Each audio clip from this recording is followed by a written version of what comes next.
This is episode 157 of the Rio Grande Foundation's Tipping Point, New Mexico podcast. I'm Paul Gessing, president of the Rio Grande Foundation, New Mexico's free market think tank.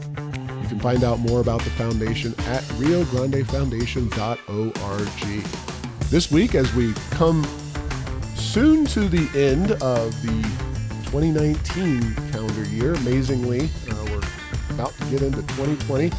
I am pleased to be joined by Patrick Brenner. Patrick is the Director of Giving at the Rio Grande Foundation. This is his first appearance on the podcast. Welcome to Tipping Point, New Mexico, Patrick. Oh, thanks for having me, Paul. I appreciate it. It only took us about 9 months, right? Only 9 months, yeah. Well, we don't like to be too inward gazing here at Tipping Point, New Mexico. We like to talk to interesting folks, whether they're in New Mexico, outside the Rio Grande Foundation, or out of state. But I thought the year end, especially fundraising time, making those last end of year contributions to nonprofits of interest, it would be a good opportunity. So that's your role, among other things. But talk a little bit about fundraising at the Rio Grande Foundation and that important aspect of what we do, trying to keep the organization going. Sure, Paul. Well, first, join me, puff out your chest, and say tax exemption. Yes. All right. So as we get to the end of the year, it's important to remember that the Rio Grande Foundation is a 501c3 recognized by the IRS. And what that means is that contributions made to the Rio Grande Foundation are, in fact, tax deductible. So as you're looking to the end of the year, between now and December 31st, you can consider the Rio Grande Foundation for some last-minute tax preparation. Yes, and that is a very important thing to consider. But you are the first person on a full-time basis in many years, at least, to take on the role of fundraising for the foundation. Talk a little bit about your personal story, the path.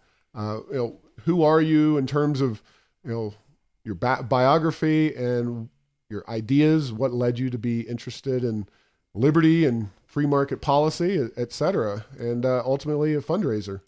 Sure, Paul.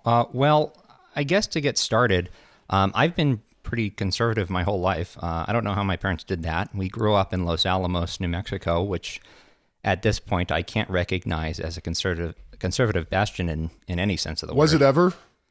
I thought it used to be. Okay. I really did think it used to be, but things have changed, especially with all the lab turnover. There's lots of new young people at the lab, which is good. You're bringing in bright young minds to Los Alamos National Lab, but there's a distinct lack of a conservative voice, as what we've seen over the past few years. It's the demographic has changed dramatically.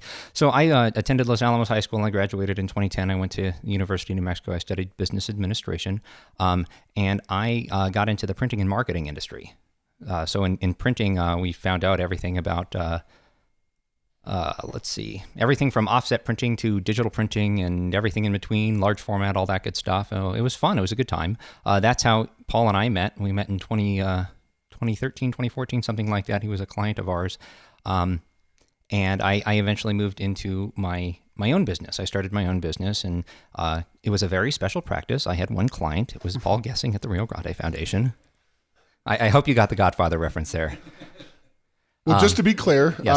We used to, when the foundation got going, because, as you might imagine, not you, Patrick, but listeners, working at a group like Rio Grande Foundation is a fairly paper printing intensive industry. It's gotten less so over the years as the policy briefs and those kinds of things have migrated online, but there's still a lot of fundraising letters, and most fundraising, maybe you can speak to this a little bit, is done in traditional letter format, and you write fundraising letters and send them out, and that requires a real professional printer. So we worked with Kent and Melanie Cravens when they owned Alpha Graphics. Then your mom purchased that, and then you were working with her, and then subsequently went out on your own. So it's been an evolution there over time. Right. Now, the thing with printing is it's a very micromanaging intensive industry. You got to be real careful. There's lots of very tiny details that if you're not careful can get easily messed up pretty quick. I remember seeing some horror stories about dear first name is what went out on a letter. It actually said dear first name. The merge field hadn't been merged quite accurately. We've never done that. I've never made that mistake. So let's keep it that way, right, Paul? Exactly. Well, in what you're saying is absolutely true, and especially in New Mexico, where you have more than your share of Hispanic surnames, and you have some people with, Valencia E, whatever, that kind of thing, or TZ Pino, the Inye, especially if you're wishing someone a happy New Year. Feliz Año Nuevo, but if you say it without the Inye on it, turns into a whole different ball of wax in Spanish, and I'll just let you Spanish speakers figure that one out on your own, or other folks who want to look up the Spanish dictionary. ANO without the Inye on it is not a pretty picture. But so yeah, there's a lot of detail, as you said.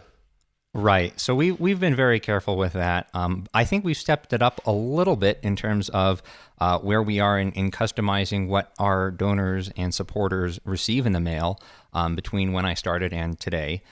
We've made some changes to the way our emails go out. So I'm pretty happy with the responses of our supporters. They've noticed us more as we've made some adjustments to that.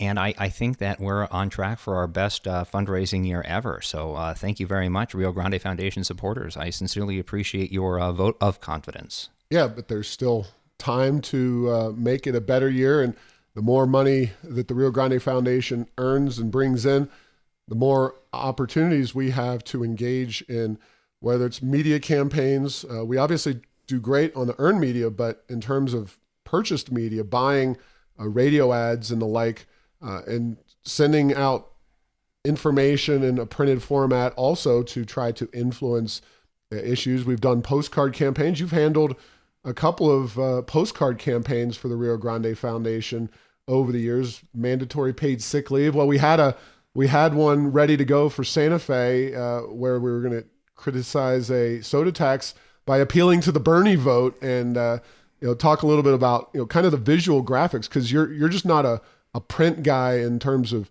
writing a letter, but you do a lot of graphic design work, and that's really a critical issue in today's information age. Oh, sure. Well, I mean, on that soda tax one, I did my very best to make Javier Gonzalez look like a communist, and I think I did a pretty good job. But graphic design was tough too. You get students coming out of UNM and they have no idea what a bleed is.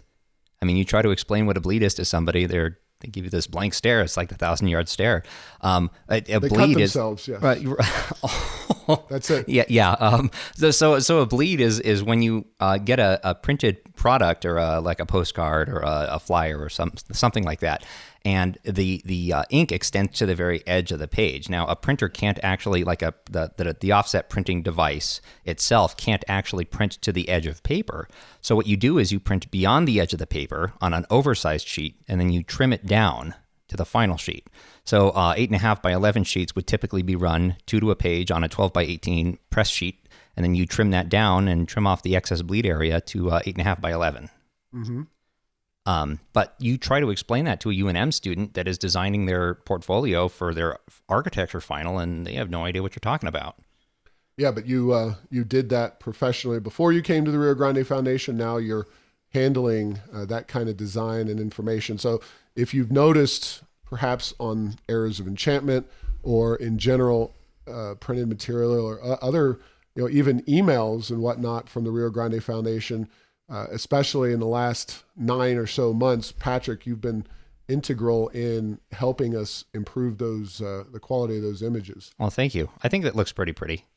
Yeah, and I think for me and maybe folks like older than myself even, the first newspaper that got into the graphics game in a big way was the USA Today. That was kind of what they made their mark on. They always had that graphic on the first page And it really was an interesting way to display the data. Well, that's what think tanks increasingly are using, and we're certainly among them, trying to present graphics in an easy to access way for Facebook and social media, because that's really where that information is absolutely critical. You're not going to read a 10-point article on a Facebook page, but you're going to read that graphic more than likely, or meme.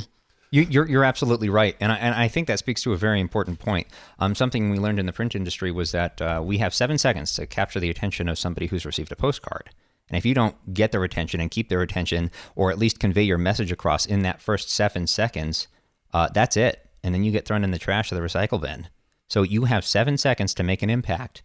And I think that's even more true today. When you're scrolling through a Facebook or Instagram or Twitter feed, you've got 7 seconds to make a positive impact or get your point across. And if you don't do it in that 7 seconds, game over. Yeah. Now let's talk a little bit more on the fundraising thing. Sure.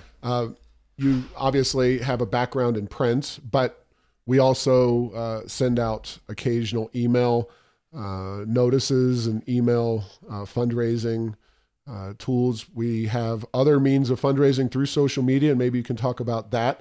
And then if you maybe are really at the edge financially, but you shop online, say on Amazon.com, we have a mechanism folks can use through Amazon to make sure that the Rio Grande Foundation gets a percentage of purchases. So right, through the Amazon Smile program. That's a pretty neat program where Amazon gives a little bit back to the community. And we'll certainly include a link in the description of the podcast. But you can also find it at riograndefoundation.org. It's right in the middle of the page there. And all it is a link that if you click on it and then go through that link and make sure that is where you go whenever you buy from Amazon, the Rio Grande Foundation will get a small percentage, but it's not going to affect the price or anything that you pay from Amazon. Right. It's nothing added on top. It's off the top. So as far as email campaigns that we've done, I thought we did a pretty bang-up job this year with Giving Tuesday. We had some really great donor support stories that went out. Jay Block was one of them, the commissioner with Sandoval County. And then we also had Stephanie Lord, who is involved with the Second Amendment issues in New Mexico, and she's a supporter of ours. And I wanted to get feedback from our supporters, find out why they started this to support the foundation. And Stephanie was integral in helping us get that campaign across, and we had a very successful Giving Tuesday. I'm very happy with the results, and that was primarily driven through social media and email. Yep. That was very good. But then going back to email and some other fundraising efforts that we've undertaken over the last year, we filed the IPRA complaint in court against the Bernalillo County for not properly disclosing certain emails that we requested in relation to the pay time off mandate.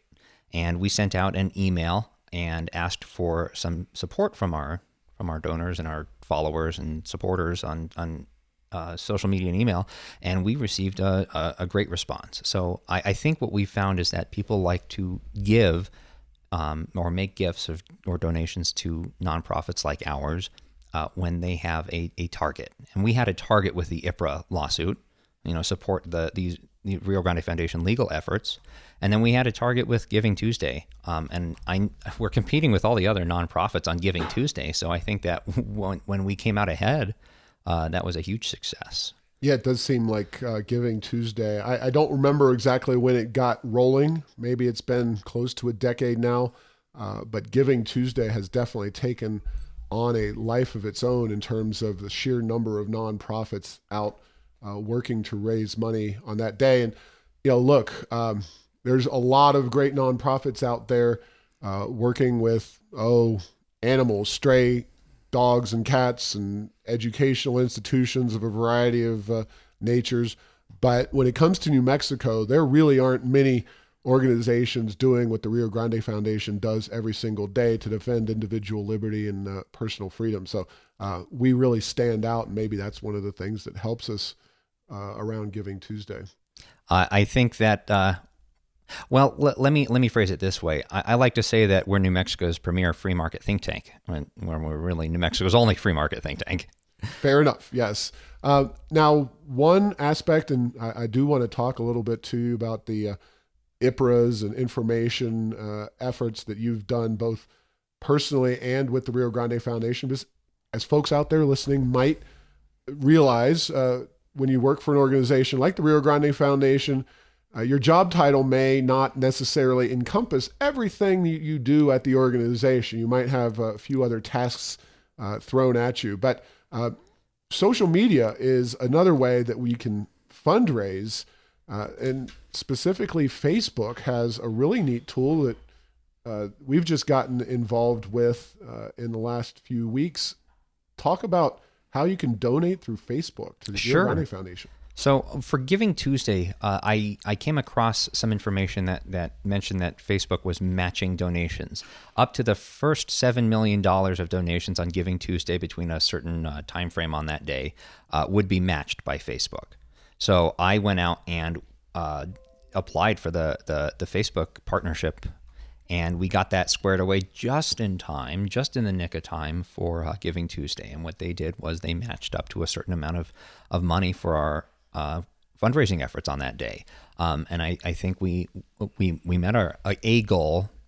We didn't exceed the threshold, and we'll see some additional money coming in from Facebook. So, and that's not just because of the data center in Las Cruces or Las Lunas, right? That's right. Yeah. Okay. So when you're on our Facebook page, there is actually a specific donate button that you can see, and it's very prevalent. And it's instead of the learn more button, which I think it was, or contact us, or whatever it was before, it's now donate. So you can donate using Facebook's donation mechanism, and you can keep it anonymous if you like, or you can give us your information and get on our email / not spam list. There you go. And just to be clear, we discussed this a little bit in a previous podcast, but Rio Grande Foundation takes donor privacy very seriously. If you donate to the Rio Grande Foundation and it's of concern that your name might be released or something, that you have, you live in Nob Hill and you have a bunch of Bernie voters on all sides of you in your neighborhood, or maybe your family business and you're involved with that, you don't want to encounter protesters standing out in front of your organization protesting you because you're supporting the Rio Grande Foundation. We do not disclose donor identities, so you are safe with us, and it's something that, again, we take very seriously. We're involved in multiple lawsuits on this particular issue, defending donor privacy, because we don't just believe it and act on it. We are working actively in the courts and with representative organizations to assert donor privacy or restore donor privacy, because it's come under attack both at the city level, Santa Fe, or at the state level through Maggie Toulouse Oliver and the legislature, both of whom have gone after donor privacy. So we're having some fun, and it's all part of the Rio Grande Foundation's mission, but it also is something that you can take to the bank, that the Rio Grande Foundation is going to be respectful of that particular issue. Now, while Rio Grande Foundation has donor privacy and keeps that very sacrosanct, government should be transparent, and government should be open in its books and its interactions, emails and otherwise. And Patrick, you are somebody that, one of the reasons that I felt inclined to bring you on board when we did back in April is that you brought a lot to the table, not just the fundraising and the print and graphic design aspect, but when the Rio Grande Foundation, look, we're not going to be able to pass a lot of policies into law in the legislature and the governor. It's all hostile. So we have to be that defender of good government and hold them accountable. You are our IPRA guru. So before we get into that discussion, talk about IPRA, what it means, and how it can be leveraged by not just you in the Rio Grande Foundation, but average citizens out there. So I love government, and I love their acronyms. I'm sorry, I don't love government. I love their acronyms, though. IPRA is the Inspection of Public Records Act. And what that is, it's the New Mexico's transparency law. It's essentially it's FOIA, the Freedom of Information Act, but at the state level, and it's very good. And one of the most important things about IPRA is that anyone can request records, and anyone can request records through a number of different venues. And in the case that government is not in compliance with the Inspection of Public Records Act, or a records request that's made by an individual, an attorney can represent the individual, and the attorney can then collect fees at the end of the lawsuit directly from the government. You do not have to engage with an attorney and be expected to pay attorney's fees until after the lawsuit is done and you found the records that you're looking for, assuming that the lawsuit is found in your favor. Now, that's a process that's pretty common in legal circles called contingency. Sure.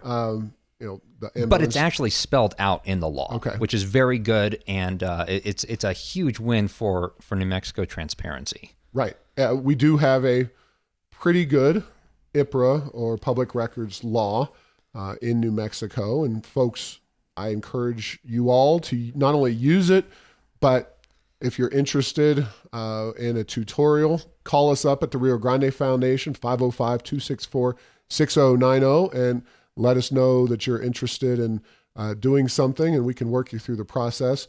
Of course, the Foundation for Open Government is another organization. They've cut their teeth on it. They're pretty non-ideological, and they may or may not help you in your particular issue.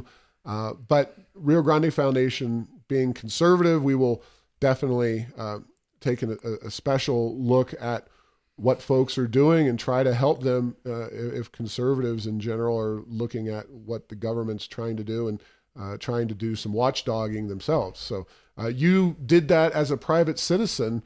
So why don't you briefly share the story of your fun with Los Alamos County?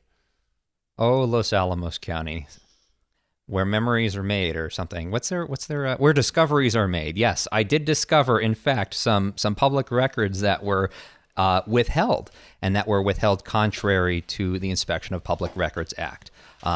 Now, in December, no, not December, I'm sorry, it is December. In May of 2017, I was working with a political action committee in Los Alamos against the general obligation bond that was being proposed, which was $20 million in funding that would be new funding under a bond measure that would be used to pay for some recreational facilities. Now, we didn't like the way that the bond language was worded, and especially the way it was worded on the ballot, and the fact that they were using a special election where they would mail out ballots and get their ballots returned, which is a lot of money in itself. But also, Los Alamos County was engaging directly in getting people to vote. The same thing that we're experiencing with Mayor Keller right now in the city of Albuquerque is these elected officials were taking a stance on an issue, and there was no sense of impartiality, which was wrong. I sent an email to the 7-member county commission, and what they did was forwarded it around, and I ended up filing a records request for finding out where the email went and how it ended up dispersed to certain parties, and we got them. We caught them. I mean, in IPRA, I like to make the joke that all it takes is just one public record to win, and we had it. We found the one public record after 2 years of litigation. We found the one public record that was withheld that the judge said shouldn't have been withheld. And we held these two people accountable. They were James Krobosinski, who was a former Los Alamos County Commissioner, and Susan O'Leary, who was also a former Los Alamos County Commissioner. We held these two people accountable for not disclosing these public records as they ought to have, and Los Alamos County settled with me, which is a win in my book. They paid me $45,000. And that's no small feat, especially for a private citizen. I mean, it's one thing when an organization gets involved. It's another thing when a private citizen took on Los Alamos County. And that's like the wealthiest county in the nation, if I'm not mistaken. I took on the wealthiest county in the nation for public records, and I won, which means that anyone can do it. Anyone can take on the government in public records if they're disclosing it, and anyone can win. Now, this is before I was with the Rio Grande Foundation. That's true, right? That is very true. Now, there's a few things that obviously are worth noting here. One is that you didn't get to pocket that entire check that was shared with your attorney, and Right. Attorneys take a healthy cut, especially when they're working on contingency. I mean, I worked with Blair Dunn, and he absolutely earned every penny of that. Right. I wish I could have given him more, but I wanted some too. So that's worth noting. But I've seen the check. You did okay. Secondly, it's mounted on the office wall. It does stink that these are other people's tax dollars that we're talking about. Obviously, there's no money tree at Los Alamos County, just like there's no money tree in any other sector of New Mexico government, wherever. The money is coming from the taxpayers of Los Alamos County. And so that's no fun either. But sure. I mean, unfortunately, the county commissioners aren't personally liable. That's what I'm getting at. I understand, but the taxpayers up there did elect those two, so I feel at least a little better about, who elected them to begin with? The taxpayers of Los Alamos County. Sure. So, taxpayers of Los Alamos County. Yeah, well, you elect garbage politicians, and that's what you get is bad decisions by them. And unfortunately, we're not anywhere near, solving this problem. And I guess, maybe, Patrick, I don't know if you've thought in detail about what could we do? What could be done? Should legislators be out there contemplating additional changes to the public records law to really make government more accountable and transparent? Because we know this law has a lot of good aspects to it. It's very accessible to the average person. You don't need to write a bill or anything. You can put a very simple letter. It's not even a letter. Just I hereby request under state IPRA law, blah blah blah, what information you're talking about. But what should they be doing in Santa Fe if they're serious about open government to make that law even better? I don't think that the law itself needs to change. I think that what needs to happen is that the citizens of New Mexico need to be educated about their options when it comes to public records and open government. Sure, government could be more proactively transparent, meaning that you can publish this stuff by default instead of requiring a citizen to make a request. But as far as the law itself, I think the law is good. And I don't think I would change it, nor do I have the legal expertise to comfortably make a suggestion on that front. But citizens ought to be more aware. Prior to filing this IPRA request, I had no idea what IPRA was. In 2017, I had no idea what the Inspection of Public Records Act was. It's a great law. It's great. It's incredibly easy to word these requests. All you have to say is, "Hi, my name is Patrick Brenner. My address is I'm going to use a Rio Grande Foundation address, 4301 the 25 Way. And my phone number is 505-908-9040, and my email address is this, and I am requesting these records between this date and this date, and they are public records and subject to the Inspection of Public Records Act and requests."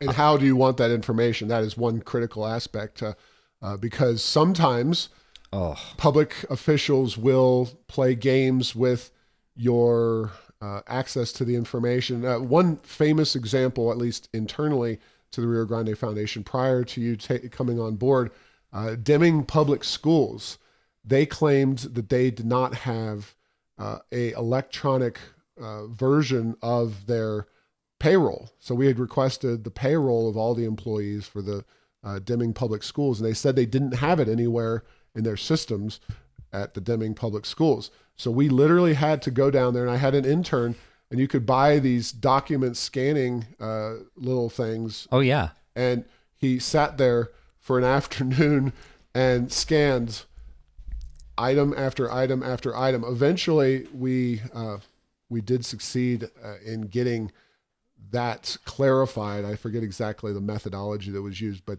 Deming finally went along with our efforts there. But yeah, it's politicians want to put it in Morse code or some kind of crazy formats and whatnot. Now, even in my time with the foundation, we've run into a problem with economic development in New Mexico, the Economic Development Department and the Film Office. None of their records are digitized. So if you want to request records, which we did because I was tracking some information on the film subsidy problem, we were going to have to travel up to the city of Santa Fe and sit down over multiple 2-hour periods, which is all that they were willing to give us because I mean, it's an employee that has to be there with you while you're scanning these documents. I mean, you can go into an office after you've made a request for records and you can sit there and you can scan them or take pictures with your phone and they can't charge you anything.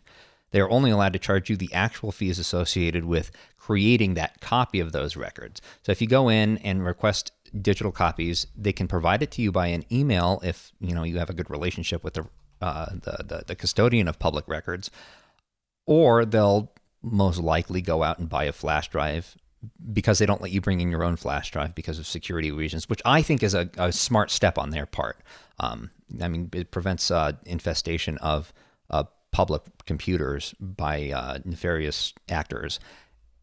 Anyway, they'll go out and they'll buy a thumb drive. They'll put the records on the thumb drive, and then they'll charge you the cost of the thumb drive itself, which I think is reasonable when it comes down to that. But the fact that they're just not willing to send them in an email to make you physically go pick up the records on a thumb drive that they bought and then make you pay for that thumb drive, it's sour grapes, yeah, I guess I would say. Yeah. And while I don't question your statement about not changing the law, or that there's not specific changes you could think of off the top of your head, in terms of average citizens, one thing that they can and should do, especially in rural areas of New Mexico, smaller governments, but even Sandoval County, all government agencies, whether it's school districts, counties, cities, or towns, or villages, or whoever,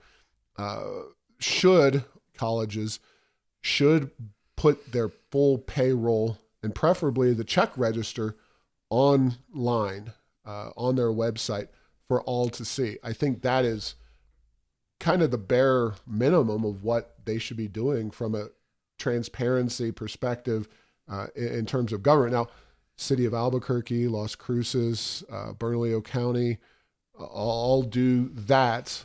There's plenty more. APS even does that. But there's a lot of smaller communities out there that I guarantee you, if you sit down with your commissioner or elected official, especially one you have a good relationship with, and push them, there's not a lot they can say at this point in time. Oh, we can't or shouldn't do that. That's just basic information, right? Sure. As far as salaries of public employees go, there is not a lot of assumption of being transparent by default. And no. I think it is a problem, but that's more of a mindset problem. I mean, these government employees are so used to trying to hide everything that trying to convince them to be transparent by default is a tough sale. I mean, you're talking about undoing years of habits of these people. And I'm not saying that these are bad people. They're just used to not disclosing this information by default. Any email that is sent by a public employee, unless it falls under one of the exemptions, of IPRA, which is attorney-client privilege. There's a couple of other exemptions, which we don't necessarily have to get into.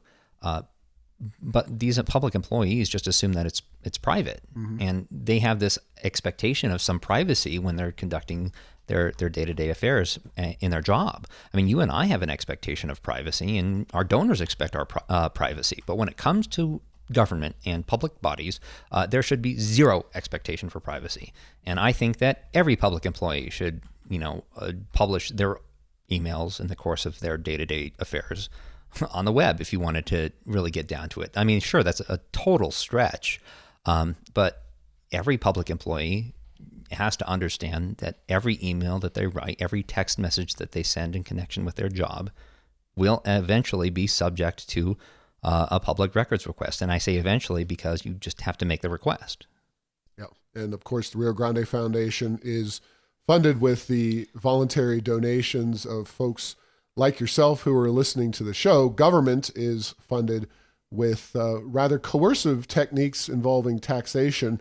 And that is the primary difference in why we say that government should be so transparent and that the Rio Grande Foundation's donors should be private. Now, Patrick, we've got a couple final issues, and we'll circle back to the whole fundraising thing as we conclude. But you mentioned the mayor of Albuquerque, Tim Keller, and his use of taxpayer dollars in the recent campaign. We filed a complaint against him. You actually authored that complaint. Talk about the issues at play in that complaint and why you think Keller overstepped the bounds in terms of using tax dollars on the city website. Sure. Well, I mean, Mayor Keller is and has a right to be a private citizen in some aspects of his life. Sure. However, when he compelled employees of the city to use city property, which is the City of Albuquerque website, to display information relating to a particular bond and directing voters to vote in favor of bonds and in favor of democracy dollars, that was a total loss of a sense of impartiality. I mean, these public officials forget that they really ought to be acting impartially. I mean, they need to be representing all of their constituents, not just the constituents that voted for them. So when Mayor Keller took the City of Albuquerque website and said, voters, vote for all the bonds and vote for democracy dollars, he took city property and was using it to favor or to forward a private interest. And by private interest, I mean, I don't actually know if he has a private interest in any of these bond issues, but directing a voter to vote one way or the other on a bond issue is not best use of public dollars. Not using taxpayer resources. It would be akin to the mayor or President Trump, say whitehouse.gov, putting a big splash page at cabq.gov in the case of the mayor. It says vote to reelect either President Trump or Mayor Keller. Sure. You really cannot do that kind of thing. You can't use taxpayer dollars to campaign on your behalf or on behalf of your pet issues. And either Trump or Keller would get in trouble if they started putting their own campaign sites on government websites, and justifiably so. I don't think it's a big difference. In fact, I would say that it's worse because we know in the case of these bonds and these other issues what they will do. The impact will be, whereas who knows what the next president or the next mayor of Albuquerque will or will not do. It's really ridiculous, I think, is the best word to say, that government resources paid for by the taxpayers should be used by the people they elect to advocate for whatever policy they prefer. And it's bad form. And it should be illegal if it's not. We'll find out what the ethics board, and I don't suspect will have a fairly adjudicated opinion. These people tend to be pretty partisan in their approaches, but we're at least raising the question. Sure. And that's what we did with the Los Alamos issue, is we raised the question of why are taxpayer dollars being used to get more taxpayer dollars, or to at least advocate on an issue that would eventually result in additional taxpayer revenue being generated through increased property taxes. And of course, that's not the only issue that we're trying to get public records or get information and make a point about the use of public dollars and information. Bernalillo County and the effort to push back against paid, what turned into paid time off, what originally started out as paid sick leave. It passed into law earlier this year, and there was a lot of information and debate on both sides of that issue. And we requested some basic public information about that from the Bernalillo County commissioners. What's the latest on that particular issue? Well, I like when the government takes this, adopts this playbook of delay, deny, defame, all the Ds. And that's where we are right now is with Bernalillo County is we made the request for these public documents and we're at the delay stage. And then we'll switch between the delay and the deny stage. We requested these public documents from Bernalillo County Commission. We basically wanted to see how constituents were responding to the paid time off mandate and to gauge which of these constituents were in favor or which were opposed to the paid time off mandate. So we worded the request, we sent the request. They came back with 100 and something emails, which we knew wasn't true because we had the inside scoop on a bunch of emails that were sent. So one thing that I've learned about IPRA, a quick segue, is that you want to make sure that you request a record that you know will be returned, and that way you can prove that the record response is incomplete. So send an email, then request the email within the scope of the request. And that way, when you don't get your own email back, you can prove without a reasonable doubt that the request is not complete. So going back though, we requested 100 and something emails, then we filed a lawsuit with Blair Dunn as our counsel. And we received 100 or something emails. We Sure. requested all of the emails, and I would just add that we weren't just trying to get the citizen input and back and forth between the various representatives and advocates on both sides, but we were also looking for the commissioner's own communications with some of the left-wing interest groups and their allies as they work to behind the scenes push and message and alter, because it obviously changed dramatically, and deal with what was, I think, a fairly significant and well-run campaign against the mandatory sick leave issue at Bernalillo County. Sure. So they came back with 100 and something emails and then said the request is complete. And we said, no, we're calling this. The request is not complete and we can prove it. So we filed the litigation, and then all of a sudden 11,000 emails showed up, and that's over 9,000 emails that Bernalillo County said were needed to. Well, did they show up? No. Okay. We still haven't seen them. Yes. They're still on the delay portion of this request.